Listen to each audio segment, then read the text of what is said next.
பல நூறு வருடங்களுக்கு முன்பு திருச்செந்தூர்ல ஒவ்வொரு மாசி மாசமும் 12 நாட்களுக்கு கோலாகலமா நடக்கக்கூடிய தேரோட்ட திருவிழா ஒரு சமயம் நடக்காம நின்னு போயிடுது. கோவில் திருவிழா நின்னு போயிட்டா அது எவ்வளவு பெரிய கெட்ட சகுனம் இல்லையா? அதனால ஊர் மக்கள் எல்லாரும் உடனே ஒண்ணு கூடி மேற்கொண்டு என்ன செய்யலாம் அப்படின்னு கலந்து பேசுறாங்க. அப்போ திருச்செந்தூர் கோவில்ல கொடிமரம் இல்லாத ஒரு குறையாலதான் இப்படி திருவிழா நடக்காம தடங்கள் ஏற்படுது அப்படின்னு ஊர் மக்கள் நம்பினாங்க. அதனால முதல்ல எப்படியாவது கொடிமரத்தை கோவில்ல நட்டுட்டுதான் அந்த வருஷம் திருவிழா நடத்தணும் அப்படின்னு ஊர் மக்கள் எல்லாம் ஒரு மனசா முடிவு செய்யறாங்க. அந்த முக்கியமான வேலைய ஊர்ல இருந்த ஒரு சிறப்பான ஆசாரியான ஆறுமுக ஆசாரி அப்படிங்கிற ஒருத்தர் கிட்ட ஒப்படைக்கிறாங்க. முதல்ல நாம கோவில் கொடிமரம் எப்படி செய்யப்படுது அப்படின்னு தெரிஞ்சுக்கணும். பொதுவா எல்லா பெரிய கோவில்கள்லயும் கருவறைக்கு நேர் எதிரில கொடிமரம் கம்பீரமா நிக்கிறத நம்மளால பார்க்க முடியும். சாதாரணமா பார்க்கும்போது தங்க நிற தகடுகள் கொண்டு செய்யப்பட்ட ஒரு பெரிய தூண் கம்பம் மாதிரி தானே கொடிமரம் இருக்கும். ஆனா உண்மையிலேயே அந்த தகடுகளுக்குள்ள இருக்கிறது ஒரு மிக பெரிய உயரமான மரம் தான் அப்படின்னு தெரிஞ்சுக்கோங்க. கோவிலுக்கு ஏத்த மாதிரி எந்த அளவுக்கு உயரமான கொடிமரம் தேவைப்படுதோ அந்த அளவுக்கு உயரமான உறுதியான ஒரு மரத்தை காட்டுக்கு போய் முதல்ல கண்டுபிடிப்பாங்க. அப்புறம் அதை வெட்டி ஊருக்கு எடுத்துட்டு வந்து ஆசாரிமார்களை வச்சு கொப்புகளை எல்லாம் நீக்கி மரத்தோட கணுக்குகளை எல்லாம் செதுக்கி அழகா இழைச்சு ஒரு தூண் கம்ப வடிவத்துக்கு கொண்டு வருவாங்க. அதுக்கப்புறம் தான் அந்த மரத்துக்கு பூஜைகள் எல்லாம் செஞ்சு நல்ல நாள் பார்த்து இறைவன் சன்னதிக்கு எதிரில நடுவாங்க. கடைசியா தான் நாம இப்ப பாக்குற மாதிரி செப்பு கவசமோ இல்ல வெள்ளி கவசமோ செஞ்சு எடுத்துட்டு வந்து உள்ள இருக்கிற மரம் கொஞ்சம் கூட வெளியே தெரியாத மாதிரி முழுசா மூடிடுவாங்க. இப்படிப்பட்ட ஒரு வேலையை தான் இப்போ இந்த ஆறுமுக ஆசாரி கிட்ட ஒப்படைக்கப்பட்டு திருச்செந்தூர் கோவிலுக்காக அவரு இப்போ பார்க்க போறாரு. ஆனா இவ்வளவு பெரிய வேலைய அவர் ஒருத்தரால செய்ய முடியாது இல்லையா? அதனால ஊருக்குள்ள இருந்த நம்பிக்கையான இன்னொரு 20 பேரை கூட சேர்த்துக்கிட்டு மொத்தம் 21 பேரா சேர்ந்து காட்டுக்கு மரம் வெட்ட போறாங்க. எங்க போய் வெட்ட போறாங்க அப்படின்னா உயரமான மரங்கள் நிறையவே இருக்கிற மேற்கு தொடர்ச்சி மலை பகுதியை நோக்கி தான் போறாங்க. இந்த மேற்கு தொடர்ச்சி மலைங்கிறது ஒரு மிக பெரிய மலைத்தொடரா இருக்கிறதுனால அதுல இருக்கிற ஒவ்வொரு மலைப்பகுதிக்கும் தனித்தனி பெயர்கள் உண்டு. அதுல இவங்க இப்ப போக போற பகுதிக்கு பேரு காக்காச்சி மலை அப்படின்னு சொல்லக்கூடிய ஒரு இடம். இந்த காக்காச்சி மலையில வச்சுதான் சுடலைமாட சாமி ஒரு காலத்துல நிறைய நரமாமிச பலிகளை வாங்கி இருந்தாரு. சுடலைமாட சாமிய பற்றிய வரலாறு உங்களுக்கு தெரியாது அப்படின்னா கீழே டிஸ்கிரிப்ஷன்ல அந்த வீடியோக்கான லிங்க் கொடுக்கற, மறக்காம அதையும் பாத்துட்டு வாங்க. சரி, இப்போ அதே காக்காச்சி மலைக்கு தான் இவங்க மரம் வெட்ட கிளம்பி போறாங்க. ஒரு மிக பெரிய காரியம், அதுவும் நல்ல காரியத்துக்காக போறாங்க இல்லையா? அதனால முதல்ல சொந்த ஊர்ல உள்ள தெய்வங்களை எல்லாம் வணங்கி தேங்காய் உடைச்சு கற்பூரம் எல்லாம் காட்டி, சாமி நல்ல காரியத்துக்காக போறோம், உங்க பிள்ளைகளான எங்களை நீதாப்பா நல்லபடியா காப்பாத்தணும் அப்படின்னு உத்தரவு வாங்கிட்டு போலாம் அப்படின்னு முடிவு செஞ்சு திருச்செந்தூர்ல உள்ள மந்தை அப்படிங்கிற பகுதியில இருக்கிற முத்தாரம்மன் கோவிலுக்கு போறாங்க. இவங்க 21 பேர் கொண்ட பெரிய கும்பல் இல்லையா? அதனால அத்தனை பேருக்கும் அந்த கோவிலுக்குள்ள இடம் பத்தாது அப்படின்னு 20 பேரும் வெளியே நின்னுக்கிட்டே சாமி கும்பிடுறாங்க. முக்கியமான ஆறுமுக ஆசாரி ஐயா மட்டும் கோவில் கருவறைக்குள்ள போய் சாமி கும்பிடுறாரு. சரி, அம்மனை கும்பிட்டாச்சு, அப்புறம் என்ன குங்குமத்தை வச்சுட்டு கிளம்ப வேண்டியதுதான் அப்படின்னு அவரு முடிவு செஞ்சு திரும்பும் போதுதான் அங்க ஒரு விஷயத்த சரியா கவனிச்சாரு. அப்படி என்ன பார்த்தாரு அப்படின்னா அம்மனுடைய சிலையில இருந்து கண்ணீர் திடீர்னு தார தாரையாக கொட்டியது. அத கருவறைக்குள்ள நின்னுக்கிட்டு இருந்த நம்ம ஆறுமுக ஆசாரி மட்டும் பாக்குறாரு. ஒரு நிமிஷம் மிரண்டு போன அவரு ஒண்ணும் புரியாம நின்னாரு. அதுக்கப்புறம் தைரியத்தை வரவழைச்சிட்டு அந்த அம்மன் கிட்டயே கேக்குறாரு, அம்மா தாயே, உன்கிட்ட உத்தரவு வாங்கிட்டு கோயில் கொடி வர வெட்ட நாங்க கிளம்பி போலாம்னு பார்த்தா நீ என்னமா தாயே இப்படி கண்ணீர் விட்டு அழுது எங்க மனச படப்பட வைக்கிறியே, என்ன காரணம் அப்படின்னு கேக்குறாரு. அப்போ அம்மனே அந்த ஆறுமுக ஆசாரி கிட்ட பேச ஆரம்பித்தாள். மகனே, நீங்க போனது என்னமோ நல்ல காரியமா தான் போறீங்க, அதுல எந்த பிரச்சனையும் இல்ல. ஆனா இந்த வேலைக்காக இப்ப கிளம்பி போற உங்க அத்தனை பேர்ல உன்னை தவிர வேற யாருமே உயிரோட திரும்பி வர மாட்டாங்க. அத நினைச்சாதான் என்னால தாங்கிக்க முடியல அப்படின்னு சொல்லி மேலும் அழுதாள் அன்னை. அதை கேட்டதும் ஆறுமுக ஆசாரியின் உடம்பு தூக்கி வாரி போட்டது. வணக்கம் தொடர்களே, நான் உங்க தமிழன் சக்தி.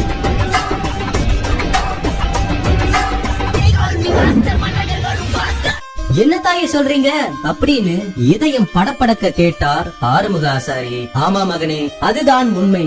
ஆனா நீ அதை எக்காரணத்தை கொண்டும் வெளியே நிக்கிறவங்க கிட்ட சொல்லக்கூடாது. இப்படிதான் நடக்கணும் அப்படிங்கிறது விதி. இத நீ கண்டிப்பா மாத்த முயற்சிக்க கூடாது. திட்டம் போட்ட மாதிரியே நீங்க எல்லாரும் மரம் வெட்ட போங்க அப்படின்னு அம்மன் சொல்லிடுறாங்க. இப்போ அந்த ஆசாரிக்கு ஒரே குழப்பம், கூடவே பயமும் வேற சேர்ந்துக்குச்சு. அவருக்கு என்ன பண்றது அப்படின்னு தெரியல. நடந்த விஷயங்களை வெளியே போய் எல்லார்கிட்டயும் சொல்லி மரம் வெட்ட போக வேண்டாம்னு தடுக்கலாம்னு பார்த்தா அம்மனே சொல்லக்கூடாது அப்படின்னு சொல்லிட்டாங்க. அத மீறினா தெய்வ குத்தமாகிடும். நம்மள நம்பி வந்த 20 பேருக்கும் ஒன்னும் ஆகக்கூடாது. கோவில் கொடி மரத்தையும் வெட்டி முடிக்கணும். என்ன பண்றது அப்படின்னு ஒண்ணுமே புரியாம யோசிச்சுக்கிட்டே கனத்த மனசோட அந்த 20 பேரையும் கூட்டிட்டு திருச்செங்கூர்ல இருந்து கிளம்பினார் ஆறுமுக ஆசாரி. எப்படிங்கிறீங்க? அவ்வளவு பெரிய மரத்தை கண்டுபிடிச்சு எடுத்துட்டு வரணும் இல்லையா? அதனால அதை வச்சு எடுத்துட்டு வர்றதுக்காகவே 21 பேரும் ஆளுக்கு ஒரு மாட்டு வண்டியில கிளம்பி போறாங்க.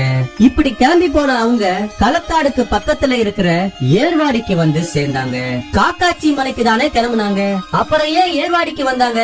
ஏன்னா அந்த ஏர்வாடியில தான் மந்திர தந்திரங்கள் தெரிஞ்ச ஒரு ரொம்பவே பிரபலமான முஸ்லிம் சகோதரர் இருந்தார். அவருடைய பெயர் சின்னத்தம்பி மரக்காயர். இந்த சின்னத்தம்பி மரக்காயரை நம்ம ஆறுமுக ஆசாரி தனியா சந்திச்சு நடந்த எல்லா விஷயத்தையும் சொல்லி, எனக்கு என்ன பண்ணனே தெரியல, உடனே உங்க ஞாபகம் தான் வந்துச்சு, நீங்க தான் எங்களை காப்பாத்தணும் அப்படின்னு உதவி கேட்டார். அத கேட்ட அந்த சின்ன தம்பி மரக்காயர், நீங்க ஒன்னும் கவலைப்படாதீங்க ஐயா, நான் உங்க கூட உறுதுணையா வந்து அந்த அல்லாவுடைய அருளால உங்க யாருக்கும் எந்த பிரச்சனையும் வராம நான் இந்த மரத்தை வெட்டுறதுக்கு உதவி செய்யறேன் அப்படின்னு வாக்கு கொடுத்துறாரு. இப்படி இவங்க 2 பேரும் ரகசியமா பேசிக்கிட்டு இருந்தத அந்த முஸ்லிம் ஐயாவுடைய மனைவி பாத்திமா அப்படிங்கிறவங்க கேட்டு அங்க ஓடி வராங்க. தன் கணவர் கிட்ட, எனக்கு முந்தானேத்து ஒரு மோசமான கனவு வந்துச்சுங்க. அந்த கனவுல நீங்க ஒரு காட்டுக்குள்ள போய் கொடூரமா இறந்து போயிடுறீங்க. அதனால எனக்கு இப்ப ரொம்ப பயமா இருக்கு. நீங்க தயவு செஞ்சு இவங்க கூட போகாதீங்க, வீட்லயே இருங்க அப்படின்னு சொல்லி கெஞ்சி பாக்குறாங்க. ஆனா அந்த மரக்காயர், இல்லமா நான் வாக்கு கொடுத்துட்டேன், கொடுத்த வாக்க மீறது ஒரு நம்பிக்கை துரோகத்துக்கு சமம், அத நான் எப்பவுமே செய்ய மாட்டேன் அப்படின்னு சொல்லி பிடிவாதமா அவரும் அந்த 21 பேரோட சேர்ந்து மாட்டு வண்டியில கிளம்பி போறாரு. இப்படி அந்த 21 மாட்டு வண்டிகளும் அணிவகுத்து களக்காடுக்கு போய் சேர்ந்தது. அங்க ஏதாவது உயரமான மரம் கிடைக்குதா அப்படின்னு எல்லாரும் தேடி அலையறாங்க. இருந்தாலும் அவங்க கண்ணுக்கு எந்த ஒரு நல்ல மரமும் தென்படல. அதனால மேற்கு தொடர்ச்சி மலையோட உச்சி பகுதியான காக்காச்சி மலைக்கு போய் சேர்ந்தாங்க. அங்க போன உடனேயே அவங்க தேடி வந்த எல்லா குணாதிசயங்களும் கொண்ட ஒரு உயரமான உறுதியான ஒரு பெரிய சந்தன மரத்தை கண்டுபிடிக்கிறாங்க. இந்த மரம் தான் திருச்செந்தூர் கோவில் கொடிமரத்துக்கு சரியா இருக்கும் அப்படின்னு எல்லாரும் அத பார்த்த உடனேயே முடிவு செஞ்சு அதை வெட்டலாம் அப்படின்னு தீர்மானிக்கிறாங்க. ஆனா இந்த மரத்தை வெட்டும் போதுதான் ஏதோ ஒரு பெரிய அசம்பாவிதம் நடக்க போகுது அப்படின்னு ஆறுமுக ஆசாரிக்கு உள் மனசு சொல்லிச்சு. உடனே அவரு, கொஞ்சம் இருங்கப்பா அப்படின்னு எல்லாரையும் தடுத்து கூட கூட்டிட்டு வந்த அந்த மரக்காயரை சைகை காமித்து கூப்பிட்டார். அத புரிஞ்சுகிட்ட மரக்காயர் அந்த மரத்துக்கடியில உட்கார்ந்து அவரு கொண்டு வந்திருந்த வெத்தலையில மை போட்டு பாக்குறாரு. அப்பதான் அவருக்கு இவங்க தேர்ந்தெடுத்த மரத்துல உள்ள அந்த பிரச்சனையே தெரிய வருது. அதாவது அந்த மரத்துடைய அடிப்பகுதியில சுடலைமாட சாமி வாசம் செய்யறாரு. மரத்தோடைய உச்சி பகுதியில சங்கடகாரன் சாமி வாசம் செய்யறாரு. கூடவே அந்த மரத்துல 21 பந்திகள்னு அழைக்கப்படும் தேவாதி தேவர்கள்னு எல்லாரும் இந்த மரத்துலதான் குடியிருக்காங்க அப்படின்னு அவருடைய மந்திர சக்தியால கண்டுபிடிக்கிறாரு. சரி, இந்த தகவலை தெரிஞ்ச அப்புறம் நாமளா இருந்தா என்ன பண்ணிருப்போம்? ஆகா, சுடலமாட சாமி இருக்கிற மரமா இது, இப்போ இத வெட்டுனா நம்ம உசுருக்கே ஆபத்து ஆகிடும் அப்படின்னு சொல்லி வேற மரத்தை தேடி அந்த இடத்தை விட்டு போயிருப்போம் இல்லையா? ஆனா இங்கதான் இவங்க ஒரு பெரிய தப்பே பண்றாங்க. திருச்செந்தூர் முருக பெருமானுக்கு இந்த மரத்தை விட்டா வேற ஒரு அருமையான மரம் கிடைக்க வாய்ப்பே இல்ல அப்படின்னு சொல்லி இந்த மரத்தையே வெட்டுவோம் அப்படின்னு முடிவு செய்யறாங்க. முடிவு செஞ்சது மட்டும் இல்லாம சின்ன தம்பி மரக்காயர் கிட்ட, இந்த மரத்துல இருக்கிற தெய்வங்களை எல்லாம் நீங்க தான் இங்க இருந்து விரட்டி ஆகணும் அப்படின்னு சொல்லி கேக்குறாங்க. உடனே அவர் தன் மந்திரங்கள் மூலமாக அந்த தெய்வங்களை கட்டி அந்த மரத்துல இருந்து வெளியேற்றுவதற்காக தன் பூஜைகளை செய்ய ஆரம்பிக்கிறாரு. அதே சமயம் மரம் வெட்ட வந்த வந்த எல்லாரும் சேர்ந்து அந்த மரத்தை ஒரு பக்கம் வெட்ட ஆரம்பிக்கிறாங்க. இப்படி அவங்க வெட்ட ஆரம்பிக்கும் போது அந்த சந்தன மரத்தின் மேல அந்த முதல் வெட்டு விழுந்துச்சு. அடுத்த நொடி அந்த கோடாரி திரும்பி வெட்டியவர்களையே தாக்க ஆரம்பிக்குது. கூட நின்னுகிட்டு இருந்தவங்களுடைய மண்டையையும் பழக்குது. இப்படி ஆறுமுக ஆசாரியை தவிர மரம் வெட்ட முயற்சி செஞ்ச 20 பேரும் கழுத்தலையும் தலையிலையும் வெட்டு வாங்கி அந்த இடத்திலேயே ரத்தம் சொட்ட சொட்ட கொடூரமாக கொல்லப்பட்டனர். அந்த காட்சியை பார்த்து கதறிய ஆறுமுக ஆசாரி மரக்காயர் பக்கம் திரும்ப அவரும் அங்க ரத்த வெள்ளத்துல இறந்து கிடக்கிறத பார்த்தாரு. கொஞ்சம் நினைச்சு பாருங்க, நீங்க நடுக்காட்டுக்கு மரம் வெட்ட போறீங்க, ஒரு பெரிய கும்பலோட தைரியமா வேற போறீங்க. உங்க கண்ணு முன்னாடியே உங்க கூட வந்த அத்தனை பேரும் கொடூரமா கொலை செய்யப்படுறாங்க. உங்களை சுத்தி எங்க பார்த்தாலும் இறந்த உடல்கள் சிதறி கிடக்குது. நீங்க மட்டும் ரத்தம் தெரிச்ச அந்த உடையோட தனியா நின்னுகிட்டு இருக்கீங்க. எப்படி இருக்கும்? அப்படிதான் இருந்துச்சு ஆறுமுக ஆசாரிக்கு. திகைத்து போய் அலறிக்கிட்டு இருந்த அவரை மரத்துல இருந்த சுடலை மாடனும் 21 தேவாதி தேவர்களும் விரட்ட ஆரம்பிக்கிறாங்க. அவ்வளவுதாங்க, அங்க இருந்து ஓட்டம் பிடிச்ச மனுஷன் பயத்துல திரும்பி கூட பார்க்காம காக்காச்சி மலைய விட்டு கீழே இறங்கி ஓடுறாரு. அந்த தெய்வங்களும் அவரை விடாம துரத்த ஆரம்பிக்குது. இப்படி உயிரை கையில பிடிச்சுக்கிட்டு அவரு கடைசியா ஓடி வந்து சேர்ந்த இடம் அந்த வனாந்தரத்துக்குள்ளேயே தாமிரபரணி ஆற்றங்கரையில உள்ள நம்முடைய சொரிமுத்து ஐயனார் சாஸ்தா கோவிலுக்கு. இந்த சொரிமுத்து ஐயனாருங்கிறவரு ஐயப்பனுடைய அம்சமாக போற்றப்படும் ஒரு முக்கியமான காவல் தெய்வம். அவருடைய கோவிலுக்குள்ளதான் இப்போ உயிரை கையில பிடிச்சுக்கிட்டு ஓடி வந்து தஞ்சம் அடைந்தார் ஆறுமுக ஆசாரி. ஆனா அவரு என்னதான் கோயிலுக்குள்ளேயே நுழைஞ்சு தஞ்சம் அடைஞ்சிட்டாலும் அந்த 21 பந்திகளும் ஐயனார் கோயிலுக்குள்ளேயே நுழைஞ்சு அவரை விரட்ட பாக்குது.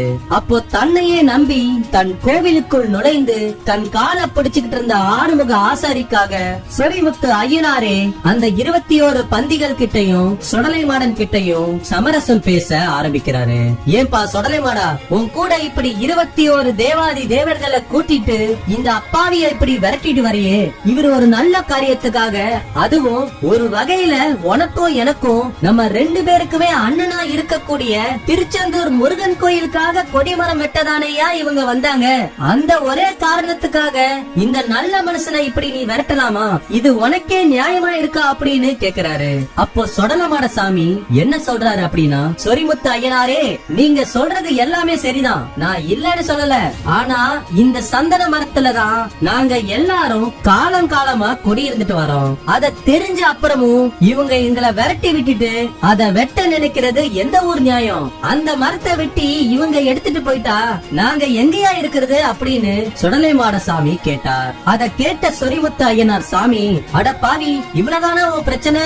சரி, அவங்க செஞ்ச தப்புக்கு நீ ஏற்கனவே அவங்கள தண்டிச்சிட்ட இல்லையா, அது அப்படியே இருக்கட்டும். இப்ப இந்த மரத்தை வெட்ட விடு. அத வெட்டி எடுத்துட்டு கோயிலுக்கு போகும்போது அது கூடயே நீங்களும் சேர்ந்து போய் இந்த கொடி மரத்திலேயே திருச்செந்தூர்லயே காலாகாலத்துக்கும் வாசம் செய்யுங்க. இப்படி சொல்லி அந்த தெய்வங்களை எல்லாம் சமாதானப்படுத்தி அவங்களுக்கு தேவையான ரத்த பலிகளை எல்லாம் கொடுத்து அவங்க மனச குளிர வச்சு அந்த 21 பந்திகளை வச்சே அந்த சந்தன மரத்தை வெட்ட வைக்கிறாரு சொரிமுத்து ஐயனார். இப்படி அந்த 21 பந்திகளும் போய் அந்த பெரிய சந்தன மரத்தை வெட்டி ஆறுமுக ஆசாரியோட சேர்ந்து மொத்தம் 21 பேரு 21 மாட்டு வண்டியில வந்தாங்க இல்லையா, அந்த 21 மாட்டு வண்டிகளையும் ஒன்றுக்கு பின் ஒன்றாக சேர்த்து கட்டி அந்த மரத்தை அதுக்கு மேல படுக்க வச்சு அவங்களே அதை ஓட்டிக்கிட்டு திருச்செந்தூர் கோயிலுக்கு கொண்டு போய் சேர்க்கிறாங்க. இப்படி சொரிமுத்து ஐயனார் சாமியின் கட்டளைப்படி சுடலை மாட சாமியும் 21 பந்திகளும் சேர்ந்து கொண்டு வந்து சேர்த்த அந்த சந்தன மரம் தான் திருச்செந்தூர்ல இன்னைக்கு நம்ம பாக்குற கொடிமரமா நாட்டப்பட்டு அதுக்கப்புறம் தான் ஒவ்வொரு வருஷமும் மாசி திருவிழா எந்த பிரச்சனையும் இல்லாம நடக்க ஆரம்பிச்சது அப்படின்னு சொல்றாங்க. இன்னைக்கும் காலையில திருச்செந்தூர் கோயில்ல இருக்கிற மூலவர் நம்ம சுப்பிரமணிய சாமிக்கு பூஜை செய்யறதுக்கு முன்னாடி முதல் பூஜை அதிகாலை 5 மணிக்கு இந்த கொடிமரத்துக்கு தான் கொடுக்கப்படுது அப்படின்னு தெரிஞ்சுக்கோங்க. இதுல இன்னொரு விஷயம் என்ன சொல்லப்படுது அப்படின்னா, என்னதான் ஆறுமுக ஆசாரி ஐயா அந்த 21 பேரை கூட்டிட்டு 21 மாட்டு வண்டியில அந்த மரத்தை எடுத்துட்டு வர போயிருந்தாலுமே அவங்களால இவ்வளவு பெரிய மரத்தை எந்த வகையான உபகரணங்களும் இல்லாத அந்த காலகட்டத்துல கண்டிப்பா அந்த மலைக்காட்டுல இருந்து இறக்கி திருச்செந்தூருக்கு கொண்டு வந்திருக்கவே முடியாது. அதனால இந்த மரம் தெய்வ சக்தியால இப்படிதான் இங்க வந்து திருச்செந்தூர்ல சேரணும் அப்படிங்கறது தான் விதிக்கப்பட்ட விதின்னு நம்பப்படுது. அதே மாதிரி என்னதான் கோயிலுக்காக கொடிமரம் இப்படி தெய்வங்களே எடுத்துட்டு வந்திருந்தாலும் 21 பேருடைய உயிர் அதுக்காக காவு வாங்கப்பட்டுச்சுல. அதனால இந்த ஒரு நிகழ்வு திருச்செந்தூர் கோவில் வரலாற்றின் கருப்பு பக்கங்களா பார்க்கப்படுது. அதனால எந்த ஒரு வரலாற்று குறிப்புகள்லயும் புத்தகத்திலையும் கல்வெட்டுகள்லயும் நாம இந்த நிகழ்வை பத்தி படிச்சு தெரிஞ்சுக்க முடியாது. ஆனா காலகாலமா வில்லுப்பாட்டின் மூலமாக பரம்பரையாக இந்த ஒரு சம்பவம் ஒவ்வொரு மாசி திருவிழாவின் போதும் இன்னைக்கு வரைக்குமே பாடப்பட்டு தனக்குள் இந்த சோகமான ரகசியங்களை சுமந்து நிற்கிறது.